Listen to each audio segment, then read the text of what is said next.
नमस्कार जय जगन्नाथ जय माताराणी मु विकी आपको स्वागत करुच्ची आम YouTube channel Odisha tech updates को। आज 9 नवेम्बर 2025 रविवार आज दिन भर अनेक गुरुत्वपूर्ण खबर गुड़िक रही नजर पकेबा।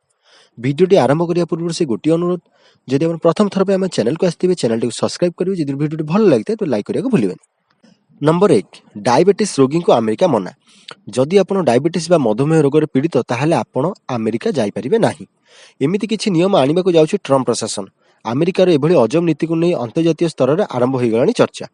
वृत्ति हो कि उच्च शिक्षा अमेरिका जीवा प्राय सबु देशर लोक चाहिए, हेले अमेरिका को आसुवा अन्य देशर लोकों एबे भिसारे आउ एक बड़ परिवर्तन आनिबा को जाउछि अमेरिका। डायबिटीज, हृदरोग, कैंसर, स्नायुगत रोग, श्वासक्रिया जनित रोग अबा मानसिक रोग थिले एनिकी मिलिबनी अमेरिकार भिसा। ट्रम्प प्रशासन पक्षर एभली नियम लागू होबाकु जाउछि।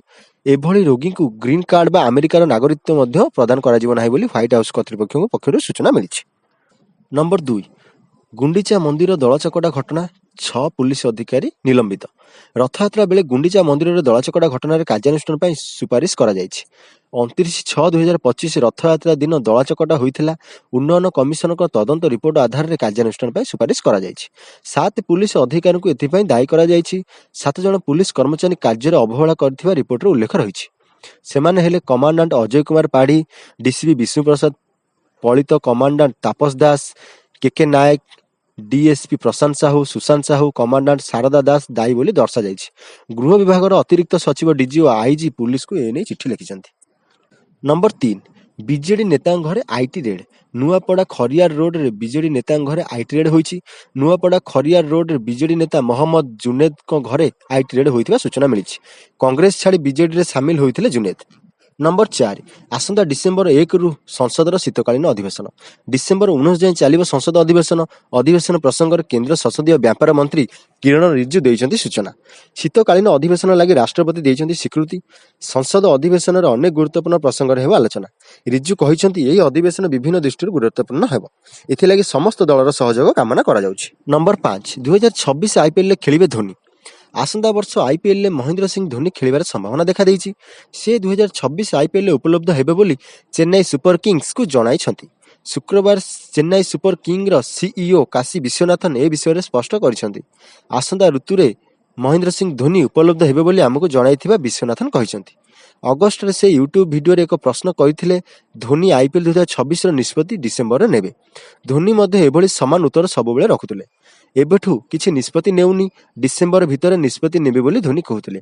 जने प्रशासक धोनी को पचारिथिबा प्रश्न रे सार आपण खेलिबे कि नाही बोली पचारिथिले।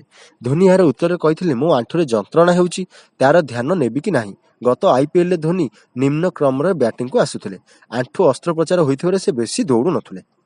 नंबर 6 बातिल हेला ऑस्ट्रेलिया भारत मैच, सीरीज हातेला टीम इंडिया। कंगारू को ठारू सीरीज छड़े आनला टीम इंडिया। 2-1 रे T20 जितला भारत। वर्षा बदलाई देला पूरा गेम। वर्षा जो पंचम T20 मैच अनुष्ठित हो पारला नहीं। भारत बैटिंग करथवा समय 4.5 ओवर रे खेल बंद हो जाइथिला। एहा परे खेल खेला जाई पारला नहीं एवं अंपायर मैच को फलाफलहीन घोषणा कले। एही परि भाबरे टीम इंडिया 5 मैच विशिष्ट T20 सीरीज को 2-1 रे जितिला। सीरीज रो प्रथम मैच मध्य वर्षा जो धोई जाइथिला। ऑस्ट्रेलिया द्वितीय T20 मैच 4 विकेट जीतिथिला, जेतेबेले भारत तृतीय एवं चतुर्थ T20 मैच जीतिथिला। टीम इंडिया तृतीय T20 मैच 5 विकेट एवं चतुर्थ T20 मैच 48 रन जीतिथिला। यह ऑस्ट्रेलिया विपक्ष में टीम इंडिया लगातार चतुर्थ द्विपाक्षिक T20 सीरीज विजय। पूर्व भारत 2020-21 ऑस्ट्रेलिया को 3 मैच विशिष्ट T20 सीरीज रे 2-1, 2022 रे 3 मैच विशिष्ट T20 सीरीज रे 2-1, 2024-25 5 मैच विशिष्ट T20 सीरीज रे 4-1 एवं एबे 2025 रे 5 मैच विशिष्ट T20 सीरीज रे 2-1 रे परास्त करिछि। सूचना मुताबक ब्रिस बेसन ले वर्तमान वर्षा हेउछि। 4.5 ओवर पर मैच बंद हो जाइथिला। वर्षा झड़ एवं वज्रपात आशंका जोगु अंपायर मैच बंद कर देइथिले। भारत एवं ऑस्ट्रेलिया खेलाड़ी माने वर्तमान डक आउट रे फेरी आसीबे। नंबर 7 अभिनेता अश्रुमोचन को कार दुर्घटनाग्रस्त। कटकरू विलंबित राति सुटिंग सारी निजे कार चलाई सारी घर को फेरुथिले विशिष्ट हॉलीवुड अभिनेता अश्रुमोचन महांती। आज सकाळु एक सड़क दुर्घटनार सामना करिसंती। कार जाउथवा बेले से भुवनेश्वर कलाझर निकट रे दया केनाल रे अघटनर शिकार होइछंती। ताकर कार आगो कुकुर आसी जिबारु से अघटन घटिछि। से नियंत्रण हराइथिले एवं कारटी केनाल भितरु खसी पड़िछि। सौभाग्यवश से सुरक्षित अछंती। नंबर 8 ପାଞ୍ଚ ଭାରତୀୟଙ୍କୁ ଅପହରଣ କରିନେଲେ ଆତଙ୍କବାଦୀ। ପଶ୍ଚିମ ଆଫ୍ରିକୀୟ ରାଷ୍ଟ୍ର ମାଲିରୁ ଏକ ବଡ଼ ଖବର ସାମ୍ନାକୁ ଆସିଛି। ଅଲ୍ କାଏଦା ସହିତ ଜଡ଼ିତ ଆତଙ୍କବାଦୀମାନେ ପଶ୍ଚିମ ମାଲିର କଇବି ନିକଟରେ 5 ଜଣ ଭାରତୀୟ ନାଗରିକ ଅପହରଣ କରିଛନ୍ତି। ଏହି ଭାରତୀୟମାନେ ଏକ ବିଦ୍ୟୁତୀକରଣ ପ୍ରକଳ୍ପରେ କାମ କରୁଥିଲେ ଏବଂ ଏକ ଘରୋଇ କମ୍ପାନୀରେ କର୍ମଚାରୀ ଥିଲେ। ସଶସ୍ତ୍ର ଆତଙ୍କବାଦୀମାନେ ସେମାନଙ୍କ ଗାଡ଼ିକୁ ଘେରି ଯାଇଥିଲେ ଏବଂ ସମସ୍ତଙ୍କୁ ଅପହରଣ କରିନେଇଥିଲେ। କମ୍ପାନୀର ଜଣେ ପ୍ରତିନିଧିଙ୍କ କହିବା ଅନୁସାରେ 5 ଜଣ ଭାରତୀୟଙ୍କୁ ସେମାନେ ଅପହରଣ କରିନେଇଥିଲେ। ମାତ୍ର ସୁରକ୍ଷା କାରଣରୁ ଅବଶିଷ୍ଟ ଭାରତୀୟ କର୍ମଚାରୀମାନଙ୍କୁ ତୁରନ୍ତ ରାଜଧାନୀ ବିମାକୁକୁ ସ୍ଥାନାନ୍ତରଣ କରାଯାଇଥିଲା। ଯଦିଓ କୌଣସି ଆତଙ୍କବାଦୀ ସଂଗଠନ ଏ ଘଟଣାର ଦାୟିତ୍ୱ ନେଇନାହିଁ, ତଥାପି ଅଲ୍ କାଏଦା ଏବଂ ଆଇଏସ୍ଆଇଏସ୍ ସହିତ ଜଡ଼ିତ ନେଟୱାର୍କ ଉପରେ ସନ୍ଦେହ କରାଯାଉଛି। ତେବେ ଏହା ପ୍ରଥମ ଘଟଣା ନୁହଁ। ଜୁଲାଇ 25ରେ ରାଜସ୍ଥାନ, ଓଡ଼ିଶା ଏବଂ ତେଲେଙ୍ଗାନାର ନାଗରିକଙ୍କ ସମେତ 3 ଜଣ ଭାରତୀୟଙ୍କୁ ଅପହରଣ କରାଯାଇଥିଲା। ଆଲ୍ କାଏଦା ସହିତ ଜଡ଼ିତ ଜମାତ ନୁସରତ ଅଲ୍ ଇସଲାମ ୱାଲ୍ ମୁସଲିମିନ୍ ସେହି ଘଟଣାର ଦାୟିତ୍ୱ ନେଇଥିଲା। ଗତ କିଛି ବର୍ଷରେ ଜେଏନ୍ଆଇଏମ୍ ମାଲିରେ ଅନେକ ହିଂସାତ୍ମକ ଆକ୍ରମଣ ପାଇଁ ଦାୟୀ ହୋଇଛି। ନମ୍ବର 9, ନୂଆପଡ଼ାରୁ ନବୀନଙ୍କୁ ଟାର୍ଗେଟ୍ କଲେ ମୁଖ୍ୟମନ୍ତ୍ରୀ। ମୁଖ୍ୟମନ୍ତ୍ରୀ ମୋହନ ଚରଣ ମାଝୀ ଶନିବାର ନୂଆପଡ଼ା ଗସ୍ତରେ ଆସିଛନ୍ତି। ସେଠାରୁ ସେ ସିଧା ନବୀନଙ୍କୁ ନିଶାନା କରିଛନ୍ତି। ସେ କହିଛନ୍ତି ନୂଆପଡ଼ାର ଆଦିବାସୀ ଜନଜାତି ପ୍ରତି ଅବହେଳା ହୋଇଛି। ଅଭୟାରଣ୍ୟ ଭିତରେ ଥିବା ସୁନାବେଡ଼ା ଗାଁରେ ମୁଖ୍ୟମନ୍ତ୍ରୀ ଏହା କହିଛନ୍ତି। ନବୀନ ବାବୁ ଆଦିବାସୀଙ୍କ ପ୍ରତି ଅବହେଳା କରିଛନ୍ତି। ଖାଲି ଭୁବନେଶ୍ୱରରେ ରହି କହିଦେଲେ ଆପଣମାନେ ଖୁସି ତ? ବିରୋଧୀ ଦଳ ନେତା ପ୍ରାର୍ଥୀଙ୍କୁ ସାଙ୍ଗରେ ନେଇକି ଯାଉନାହାନ୍ତି। ନବୀନ ବାବୁ ଯଦି ଆପଣଙ୍କ ଅଞ୍ଚଳକୁ ଆସିବେ ତେବେ କି ଭାଷାରେ କହିବେ? କେବଳ ଇଂଲିଶରେ କହିବେ। 30 ବର୍ଷ ହେଲା ଆସି ଓଡ଼ିଶା ଶିଖିପାରିଲେ ନାହିଁ। ମୁଁ ଆଦିବାସୀ ପରିବାର, ତେଣୁ ମୁଁ ଆଦିବାସୀଙ୍କ ଦୁଃଖ ବୁଝିପାରୁଛି ବୋଲି ମୁଖ୍ୟମନ୍ତ୍ରୀ କହିଛନ୍ତି। ନମ୍ବର 10, $100 ବିଲିୟନ ଟପିଲା ଷ୍ଟେଟ୍ ବ୍ୟାଙ୍କର ବଜାର ପୁଞ୍ଜି। ରାଷ୍ଟ୍ରାୟତ୍ତ ଭାରତୀୟ ଷ୍ଟେଟ୍ ବ୍ୟାଙ୍କ ଏସ୍ବିଆଇର ବଜାର ପୁଞ୍ଜି $100 ବିଲିୟନ ଟପି ଯାଇଛି। ଏହି ସଫଳତା ହାସଲ କରିବାରେ ଷ୍ଟେଟ୍ ବ୍ୟାଙ୍କ କେତେକ ମୁଷ୍ଟିମେୟ ଭାରତୀୟ କମ୍ପାନୀଙ୍କ ମଧ୍ୟରେ ସାମିଲ ହୋଇଯାଇଛି।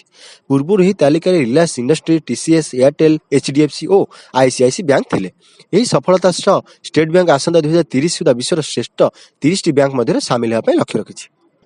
ନମ୍ବର 11, ସୂର୍ଯ୍ୟ ମନ୍ଦିର ନାଟ ମଣ୍ଡପକୁ ଚଢ଼ି ପାରିବେନି ପର୍ଯ୍ୟଟକ। ବିଶ୍ୱ ଐତିହ୍ୟସ୍ଥଳୀ କୋଣାର୍କର ସୂର୍ଯ୍ୟ ମନ୍ଦିରରେ ବାରମ୍ବାର ଦୁର୍ଘଟଣା ଘଟୁଛି। ପର୍ଯ୍ୟଟକମାନେ ଆହତ ହେଉଥିବାରୁ ନଜରକୁ ଆସୁଛି। ଏହାକୁ ଦୃଷ୍ଟିରେ ରଖି ସୂର୍ଯ୍ୟ ମନ୍ଦିର ସାମ୍ନାରେ ଥିବା ପ୍ରଥମ ନାଟ ମଣ୍ଡପକୁ ପର୍ଯ୍ୟଟକମାନଙ୍କୁ ବାରଣ କରାଯାଇଛି। ଏହାଦ୍ୱାରା ପର୍ଯ୍ୟଟକମାନେ ଆଉ ନାଟ ମଣ୍ଡପକୁ ଚଢ଼ି ପାରିବେ ନାହିଁ। କୀର୍ତ୍ତିରାଜି ଓ ମୁଖ୍ୟ ମନ୍ଦିରର ଦୃଶ୍ୟକୁ ସେହିଠାରୁ ଦେଖିପାରିବେ ନାହିଁ। ନାଟ ମଣ୍ଡପ ଉପରୁ ସେଲ୍ଫି ଓ ଫଟୋ ନେଇପାରିବେ ନାହିଁ। ଏସ୍ଆଇ ପକ୍ଷରୁ ଦିଆଯାଇଥିବା ନିର୍ଦ୍ଦେଶ ଅନୁସାରେ ପର୍ଯ୍ୟଟକମାନେ କୌଣସି କୀର୍ତ୍ତିରାଜିକୁ ପାଖରେ ସ୍ପର୍ଶ କରିପାରିବେ ନାହିଁ। ଏନେଇ ଆଜି ଏସ୍ଆଇ ପକ୍ଷରୁ ନିଷେଧାଦେଶ ଜାରି କରାଯାଇଥିବା ସିକ୍ୟୁରିଟି ଗାର୍ଡମାନଙ୍କୁ ନିୟୋଜିତ କରି ପର୍ଯ୍ୟଟକମାନଙ୍କ ଉପରକୁ ଯିବାକୁ ବାରଣ କରାଯାଇଥିବା ଦେଖାଯାଇଛି। ନମ୍ବର 12, ପରଲୋକରେ ଡିଏନ୍ଏ ଆବିଷ୍କାରକ। ଡିଏନ୍ଏର ଆବିଷ୍କାରକ ଜେମ୍ସ ୱାଟସନଙ୍କ ପରଲୋକ। 1962ରେ ମିଳିଥିଲା ନୋବେଲ ପୁରସ୍କାର। ଡିଏନ୍ଏ ଆବିଷ୍କାରକ ଏବଂ ନୋବେଲ ପୁରସ୍କାର ବିଜେତା ଜେମ୍ସ ୱାଟସନଙ୍କର 97 ବର୍ଷ ବୟସରେ ପରଲୋକ ହୋଇଛି। 1953 ମସିହାରେ ୱାଟସନ ଟ୍ୱିଷ୍ଟେଡ୍ ଲ୍ୟାଡର ଷ୍ଟ୍ରକ୍ଚର ବା ଡବଲ ହେଲିକ୍ସ ଆବିଷ୍କାର କରିଥିଲେ। ଏହି ଆବିଷ୍କାର ଚିକିତ୍ସା, ଅପରାଧ ତଦନ୍ତ, ବଂଶାବଳୀ ଏବଂ ନୀତିଶାସ୍ତ୍ରରେ ବିପ୍ଳବ ଆଣିଥିଲା। 1953 ମସିହାରେ ଜେମ୍ସ ୱାଟସନ ବ୍ରିଟିଶ ବୈଜ୍ଞାନିକ ଫ୍ରାନ୍ସିସ୍ କ୍ରିକ୍ ସହିତ ଡିଏନ୍ଏର ଡବଲ ହେଲିକ୍ସ ଗଠନ କରି ଚିହ୍ନଟ କରିଥିଲେ। ନମ୍ବର 13, ପୁଣି ବର୍ଷାରେ ଭିଜିବ ଓଡ଼ିଶା, ଆସୁଛି ଡବଲ ଲଘୁଚାପ। ଗୋଟିଏ ଲୋ ପ୍ରେସର 14 ତାରିଖରେ, ଅନ୍ୟଟି 19 ତାରିଖରେ ହେବା ସମ୍ଭାବନା ରହିଛି। ବାତ୍ୟା ମୋନ୍ଥା ପ୍ରଭାବରେ ବର୍ତ୍ତମାନ ପୂର୍ବ କେନ୍ଦ୍ରୀୟ ଏବଂ ତତ୍ସଂଲଗ୍ନ ଉତ୍ତର ପୂର୍ବ ବଙ୍ଗୋପସାଗରରେ ଏକ ଘୂର୍ଣ୍ଣିବଳୟ ସକ୍ରିୟ ରହିଛି। ଏହା 12 ତାରିଖରେ ଦକ୍ଷିଣ ପୂର୍ବ ବଙ୍ଗୋପସାଗରରେ ପହଞ୍ଚିବ। ସେପଟେ ଟାଇଫୁନ୍ କାଲାମାଗିରିର ଯାହା ଫିଲିପିନ୍ସ ପ୍ରଭାବିତ କରିବ, ତାହାର ଅବଶିଷ୍ଟାଂଶ ବଙ୍ଗୋପସାଗରରେ ଆଣ୍ଡାମାନ ସାଗର ଅଞ୍ଚଳକୁ ଅଗ୍ରସର ହେବ। ଏହି ଦୁଇଟି ଘୂର୍ଣ୍ଣିବଳୟ 12 ତାରିଖ ଦକ୍ଷିଣ ପୂର୍ବ ଏବଂ ତତ୍ସଂଲଗ୍ନ ପୂର୍ବ କେନ୍ଦ୍ରୀୟ ବଙ୍ଗୋପସାଗରରେ ଲୀନ ହେବ, ଯାହା ପ୍ରଭାବରେ 14 ତାରିଖରେ ଦକ୍ଷିଣ ପଶ୍ଚିମ ବଙ୍ଗୋପସାଗରରେ ଏବଂ ଲଘୁଚାପ ସୃଷ୍ଟି ହେବ। ତେବେ ଲଘୁଚାପ ପ୍ରଭାବରେ ରାଜ୍ୟରେ ବର୍ଷା ହେବ କି ନାହିଁ ତାହା ଜଣାପଡ଼ିନାହିଁ। ଅନ୍ୟପଟରେ 19 ତାରିଖ ଆଡ଼କୁ ଆଉ ଏକ ଲଘୁଚାପ ସମ୍ଭାବନା ରହିଛି। ନମ୍ବର 14, ପୁଣି ପରୀକ୍ଷା ଦ୍ୱନ୍ଦ୍ୱ। ଗୋଟିଏ ସମୟରେ ଦୁଇଟି ପରୀକ୍ଷା। ଆସନ୍ତାକାଲି ଗୋଟିଏ ଦିନରେ ଗୋଟିଏ ସମୟରେ ଦୁଇଟି ପରୀକ୍ଷା ରହିଛି। ଓପିଏସ୍ସି ପକ୍ଷରୁ ଆସନ୍ତାକାଲି ଅର୍ଥାତ୍ ରବିବାର ଏଏସ୍ ଲିଖିତ ପରୀକ୍ଷା ଅନୁଷ୍ଠିତ ହେବ। ସକାଳ 9ଟା, ପୂର୍ବାହ୍ନ 11:30 ଓ 2:30ରେ 3ଟି ସିଟିଂରେ ପରୀକ୍ଷା। ଅନ୍ୟପକ୍ଷରେ OSSSCର ପରୀକ୍ଷାରୁ ଆର୍ଆଇ, ଆଇସିଡିଏସ୍ ଓ ଏଆର୍ଆଇ ପରୀକ୍ଷା ହେବା ନେଇ ବିଜ୍ଞପ୍ତି ଜାରି ହୋଇଛି। OSSSC ପରିଚାଳିତ ପରୀକ୍ଷା ଆସନ୍ତାକାଲି ସେହି ସକାଳ 9ଟାରୁ 10:30 ପର୍ଯ୍ୟନ୍ତ ରହିଛି। ଏଏସ୍ଓ ପେପର 1 ପରୀକ୍ଷା। ଜଣେ 2ଟି ପରୀକ୍ଷା ପାଇଁ ଆବେଦନ କରିଥିଲେ କିପରି ଦେବ ପରୀକ୍ଷା, ସେ ନେଇ ଛାତ୍ରଛାତ୍ରୀଙ୍କ ମନରେ ଦ୍ୱନ୍ଦ୍ୱ ପଡ଼ିଛନ୍ତି। ନମ୍ବର 15, ଆର୍ବିଆଇର ବଡ଼ ଘୋଷଣା, ସୁନା ପରି ଏବେ ରୂପାରେ ବି ମିଳିବ ଲୋନ୍। ଯଦି ଆପଣଙ୍କ ପାଖରେ ରୂପା ଅଳଙ୍କାର କିମ୍ବା ରୂପା ମୁଦ୍ରା ଅଛି, ତେବେ ସେଗୁଡ଼ିକ ଏବେ କେବଳ ସାଜସଜ୍ଜା ପାଇଁ ବ୍ୟବହାର କରାଯିବନି। ଆବଶ୍ୟକ ହେଲେ ସେମାନେ ଆପଣଙ୍କ ପକେଟରୁ ନଗଦ ଟଙ୍କା ମଧ୍ୟ ଆଣିପାରିବେ। ପ୍ରଥମ ଥର ପାଇଁ ଭାରତୀୟ ରିଜର୍ଭ ବ୍ୟାଙ୍କ ପ୍ରଥମ ଥର ପାଇଁ lending against gold and silver collateral direction 2025 ନାମରେ ନୂତନ ନିର୍ଦ୍ଦେଶାବଳୀ ଜାରି କରିଛି, ଯାହା ଅଧୀନରେ ରୂପା ଉପରେ ଋଣ ଏବେ ସମ୍ଭବ ହେବ। ଏହି ନିୟମ 1 ଏପ୍ରିଲ 2026ରୁ କାର୍ଯ୍ୟକାରୀ ହେବ। ନମ୍ବର 16, ଆଜିଠୁ ମ୍ୟାଟ୍ରିକ ଫର୍ମ ପୂରଣ। ମ୍ୟାଟ୍ରିକ ପରୀକ୍ଷା ପାଇଁ ଆଜିଠୁ ଫର୍ମ ପୂରଣ। ଆଜିଠୁ ଆରମ୍ଭ ହେଉଛି ମ୍ୟାଟ୍ରିକ ପରୀକ୍ଷା ପାଇଁ ପ୍ରସ୍ତୁତି ବା ପର୍ବ। ଚଳିତ ଶିକ୍ଷାବର୍ଷର ମ୍ୟାଟ୍ରିକ ପରୀକ୍ଷା ପାଇଁ ଆଜିଠୁ ଫର୍ମ ପୂରଣ ପ୍ରକ୍ରିୟା ଆରମ୍ଭ ହେବ। ରେଗୁଲାର ଓ ଏକ୍ସ ରେଗୁଲାର ଫର୍ମ ପୂରଣ କରାଯିବ। ଗତକାଲି ପ୍ରକାଶ ପାଇଥିବା ମ୍ୟାଟ୍ରିକ ବୋର୍ଡ ପରୀକ୍ଷା ବିଜ୍ଞପ୍ତି। ଏହି ଫର୍ମ ଫିଲ୍ଅପ୍ ଆଜିଠୁ ଆରମ୍ଭ ହେଇ ନଭେମ୍ବର 22 ତାରିଖ ପର୍ଯ୍ୟନ୍ତ ଚାଲିବ। ଫର୍ମ ପୂରଣ ପାଇଁ ୱେବସାଇଟ ମାଧ୍ୟମରେ ସମସ୍ତ ତଥ୍ୟ ଜାଣିପାରିବେ ଛାତ୍ରଛାତ୍ରୀ। ୱେବସାଇଟ www.bseodia.ac.in ରେ ସମସ୍ତ ତଥ୍ୟ ଉପଲବ୍ଧ ଅଛି। ଏନେଇ ମାଧ୍ୟମିକ ଶିକ୍ଷା ପରିଷଦ ପକ୍ଷରୁ ବିଜ୍ଞପ୍ତି ପ୍ରକାଶ ପାଇଛି। ତେବେ ବିଦ୍ୟାଳୟ ମୁଖ୍ୟଙ୍କ ଦ୍ୱାରା ଅନଲାଇନରେ ଛାତ୍ରଛାତ୍ରୀ ଫର୍ମ ପୂରଣ କରିବେ। ଅଫଲାଇନରେ ଫର୍ମ ଫିଲ୍ଅପ୍ କରିବାର ମଧ୍ୟ ବ୍ୟବସ୍ଥା ରହିଛି। ଏଥିପାଇଁ ପରିଷଦଙ୍କ ଆଞ୍ଚଳିକ କାର୍ଯ୍ୟାଳୟର ଉପସମ୍ପାଦକଙ୍କ ଦ୍ୱାରା ମଧ୍ୟ ଫର୍ମ ଫିଲ୍ଅପ୍ କରାଯାଇପାରିବ।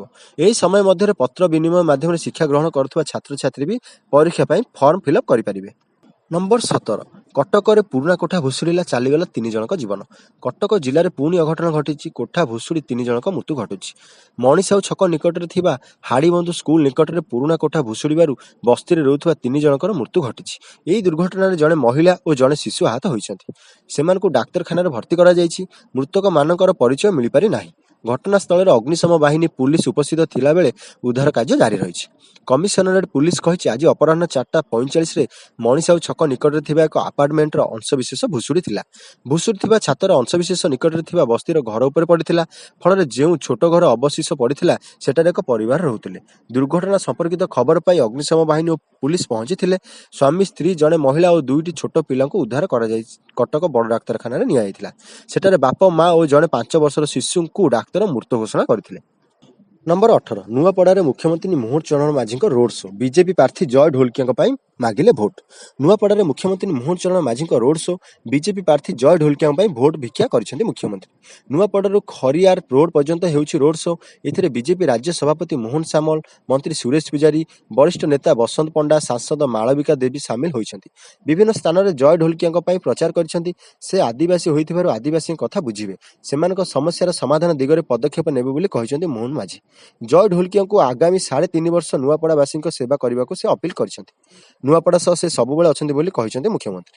ନିର୍ବାଚନ ସରିଗଲା ପରେ ସମସ୍ତେ ଚାଲିଯିବେ, ହେଲେ 2 ଜଣ ଆପଣଙ୍କ ପାଖରେ ରହିବେ। ଏକ ଜୟ ଢୋଲକିଆ ଓ ଦ୍ୱିତୀୟ ମୋହନ ମାଝୀ ଆପଣଙ୍କ ସହ ରହିବେ। ନୂଆପଡ଼ା ବିକାଶର ଦାୟିତ୍ୱ ଜୟ ଢୋଲକିଆ ଏବଂ ତାଙ୍କ ଉପରେ ରହିଲା ବୋଲି ସେ କହିଛନ୍ତି। ନମ୍ବର 19, ମାଡ଼ି ଆସିଲା ଜୁଆର, ଧ୍ୱସ୍ତ ହେଲା 22 ବର୍ଷ ତଳେ ତିଆରି ହୋଇଥିବା ଜେଟି। ଜୁଆର ମାଡ଼ରେ ଧୋଇଗଲା ତାଳସାରୀ ଜେଟିର ପାଣି ଟାଙ୍କି ସହ 4ଟି ଦୋକାନ ଗୃହ। ଭୟରେ ମତ୍ସ୍ୟଜୀବୀ ଓ ବ୍ୟବସାୟୀ। ବାଲେଶ୍ୱର ଜିଲ୍ଲା ଭୋଗରାଇ ବ୍ଲକ ତାଳସାହି ବେଳାଭୂମିରେ ଥିବା ମତ୍ସ୍ୟ ବତରଣ କେନ୍ଦ୍ରଟି ସମୁଦ୍ରର ଉଚ୍ଚ ଜୁଆର ମାଡ଼ରେ ଧ୍ୱଂସ ବିଧ୍ୱସ୍ତ ହୋଇପଡ଼ିଛି। ପୂର୍ବରୁ 4ଟି ଦୋକାନ ଗୃହ ଓ ଶୌଚାଳୟକୁ ସମୁଦ୍ର ପାଣି ଟାଣି ନେଇ ଯାଇଥିବା ବେଳେ ପୁଣି ପାଣି ଟାଙ୍କି ସମେତ 3ଟି ଦୋକାନ ଗୃହ ଧୋଇ ଯାଇଥିବା ଦେଖିବାକୁ ମିଳିଛି। ଫଳରେ ପର୍ଯ୍ୟଟକ, ମତ୍ସ୍ୟଜୀବୀ, ହୋଟେଲ ମାଲିକଙ୍କ ସହ ଗାଁ ଲୋକ ଆତଙ୍କିତ ହୋଇପଡ଼ିଛନ୍ତି। ତାଳସାହିର ଠାରେ ମତ୍ସ୍ୟଜୀବୀ ଓ ଗ୍ରାମବାସୀର ବିକାଶ ପାଇଁ 2003ରେ କୋଟି କୋଟି ଟଙ୍କାର ଏହି ଜେଟି ନିର୍ମାଣ କରାଯାଇଥିଲା। ହେଲେ ପ୍ରଶାସନର ଅବହେଳା ଯୋଗୁଁ ଜେଟିର ଏପରି ଅବସ୍ଥା ହୋଇଥିବା ଅଭିଯୋଗ କରାଯାଉଛି। ନମ୍ବର 20, ଦିଲ୍ଲୀ ପରେ କାଠମାଣ୍ଡୁ ଏୟାରପୋର୍ଟରେ ବି ଅଚଳାବସ୍ଥା। ଦିଲ୍ଲୀ ଏୟାରପୋର୍ଟ ପରି ବୈଷୟିକ ସମସ୍ୟା କାଠମାଣ୍ଡୁ ଏୟାରପୋର୍ଟରେ ବି ଦେଖାଯାଇଛି। ଏହା ଫଳରେ ସେଠାରେ ମଧ୍ୟ ଦିଲ୍ଲୀ ପରି ଅଚଳାବସ୍ଥା ଦେଖାଯାଇଛି ଓ ବିମାନ ଉଡ଼ାଣ ବନ୍ଦ ରହିଛି।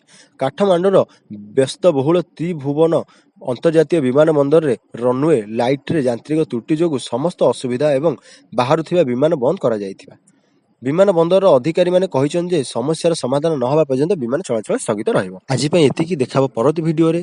ଭିଡ଼ିଓ ଶେଷ କରିବା ପୂର୍ବରୁ ସେ ଗୋଟିଏ ଅନୁରୋଧ, ଯଦି ପ୍ରଥମ ଥର ପାଇଁ ଆମ ଚ୍ୟାନେଲକୁ ଆସିଥିବେ ଚ୍ୟାନେଲଟିକୁ ସବସ୍କ୍ରାଇବ୍ କରିବେ। ଯଦି ଭିଡ଼ିଓଟି ଭଲ ଲାଗିଥାଏ ତାହେଲେ ଲାଇକ୍ କରିବାକୁ ଭୁଲିବେନି। ଜୟ ଜଗନ୍ନାଥ।